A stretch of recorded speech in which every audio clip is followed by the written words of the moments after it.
Meditative wings में आप सभी को मेरा नमस्कार है। कैसे हैं आप?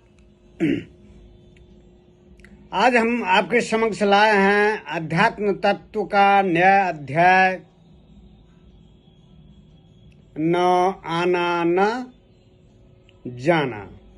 तो आइए हम अपने साधना के अनुभव को आपके साथ शेयर करते हैं। ज्ञान प्राप्ति के बाद, आत्मबोध के बाद, आत्म साक्षात्कार के बाद, आत्म स्वरूप का ज्ञान हो जाने के पश्चात तब साधक योगी महायोगी को पता चलता है मैं तो कभी आया ही नहीं था। जब मैं आया ही नहीं था तो मैं जाऊंगा कहाँ? न कहीं आना और न जाना। मैं तो सदा से हूँ, सर्वदा हूँ। मैं तो नित्य हूँ, सनातन हूँ। मैं आत्मस्वरूप परमात्मा हूँ। मैं निराकार हूँ और साकार जितने हैं सब मेरा साक्षी स्वरूप है। वह मुझी से उत्पन्न है, खेलता है, अभिनय करता है, नाटक करता है, कभी रोता है, कभी बिलखता है, कभी हर्षोल्लास करता है, कभी मचलता है और फिर मुझ में ही समा जाता है। तो आप पूछेंगे, जो आप कहते हैं न कहीं आना न कहीं जाना, तो फिर आता जाता कौन है? आता जाता है वही दृश्यमान जगत, दृश्यमान वही साकार। आत्मा तो, परमात्मा तो निराकार है, उसी से वो निसिर्त है, साकार। तो माँ के गर्भ में कौन जाता है? यही जो है गति अवस्था जो होती है, ये साकार अवस्था के, ये देख रहे हैं स्थूल शरीर। पंच महाभूत भी आपका स्थूल है। जितने आत्मा से, परमात्मा से निसिर्त है, वह सभी स्थूल प्रकृति के हैं। पंच महाभूत भी स्थूल प्रकृति के हैं, शरीर भी स्थूल प्रकृति का है। आइए मन भी जो देख रहे हैं, मन की भी उत्पत्ति उसी आत्मा से, परमात्मा से है, वो भी स्थूल प्रकृति का है आपका। तो माँ के गर्भ में वही मन में जो इच्छा रह जाती है, इच्छा, कामना, वासना रह जाती है, तो उसको इच्छा को पूर्ति करने के लिए ये शरीर जो है जीर्ण शीर्ण हो जाता है। व्याधि रोग जैसे पुराना वस्त्र हो जाते हैं, तो आप क्या करते हैं? पुराना वस्त्र को फेंक देते हैं, नया वस्त्र धारण करते हैं। तो ये शरीर जो है, ये आत्मा का, इस परमात्मा का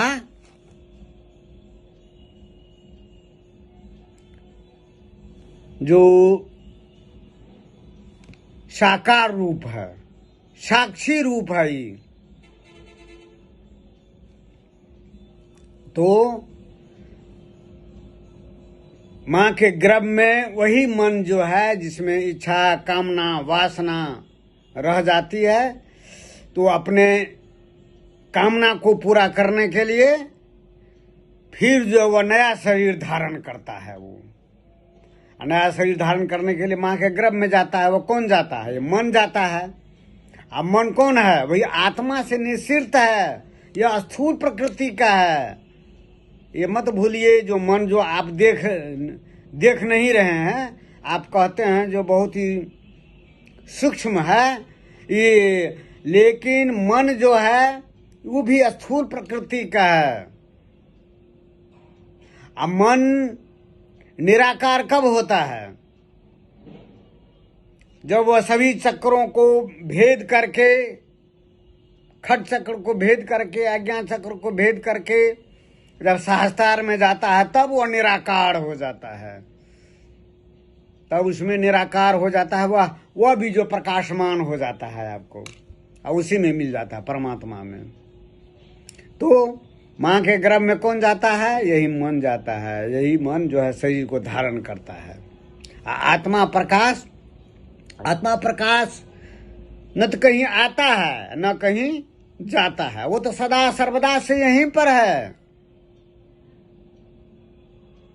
सदा सर्वदा से तो यहीं पर है वो। आत्मा कहीं आता जाता नहीं, सनातन है। वो तो अंदर में भी है, बाहर में भी है, विश्व जगत में भी है, सबों में है, हम में है, आप में है, जड़ में है, चेतन में है। तो आत्मा कहाँ जाएगा? न आना न जाना। आना जाना किसका रहता है? ये मन का रहता है। अब मन ही जो शरीर की रचना करता है।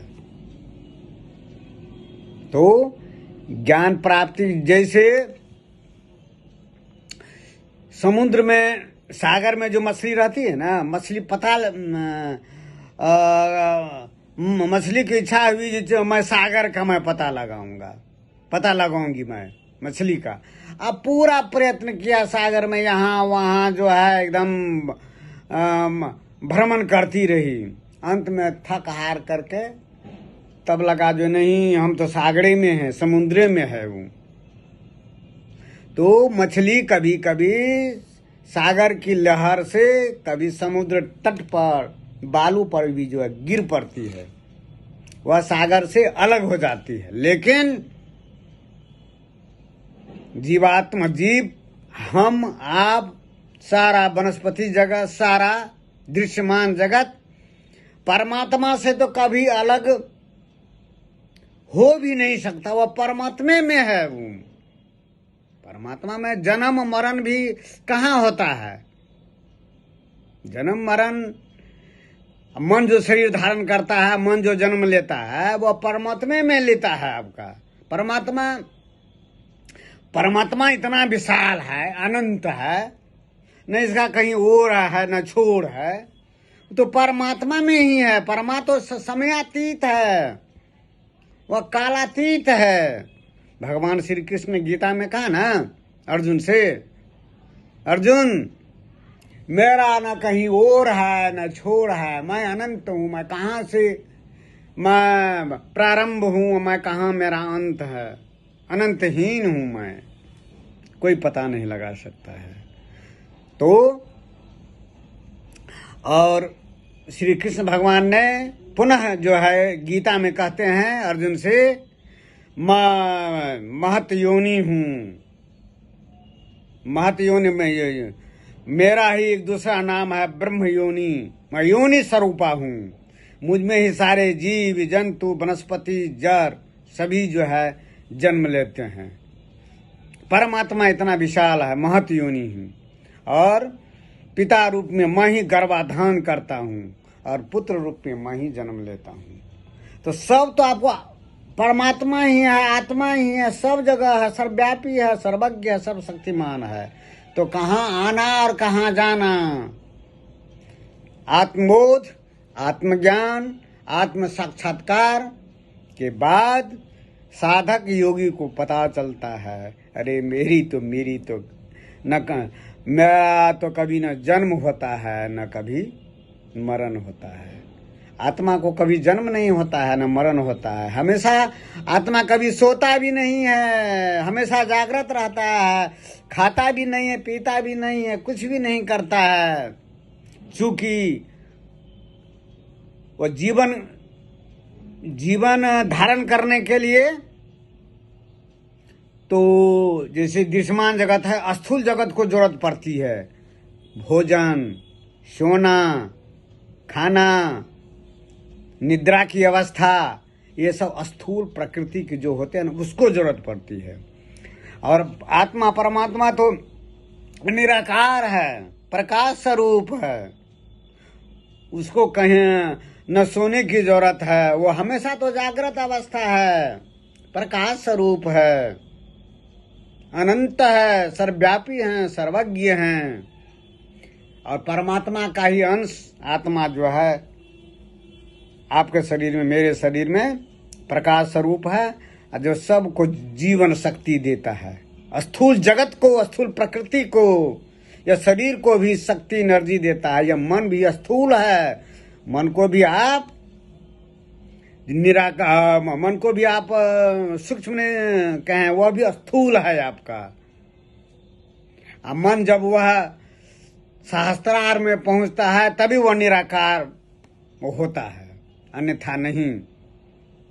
तो न आपका कभी जब यह प्रतीति होगी, अनुभूति होगी, मैं परमात्मा हूं, मैं परम ब्रह्म हूं, मैं परम चेतना हूं, मैं तो हमेशा जागृत रहता हूं, यह दृश्यमान जगत मेरा ही साक्षी स्वरूप है, मुझसे ही उत्पन्न होता है, खेलता है, मचलता है और अंत में मुझ में ही समा जाता है। तब न मेरा कहीं आना न कहीं जाना। ऐसे योगी, महात्मा, साधक मृत्यु का जो समय आता है तब वो हंसते रहते हैं, क्योंकि जीवन पर्यंत तो उन्होंने उसी की साधना किया। या किसको प्रतीत होती है? मन को। साधना के द्वारा मन को साधा जाता है। बिगड़ेल है मन, बिगड़ेल घोड़े की तरह है।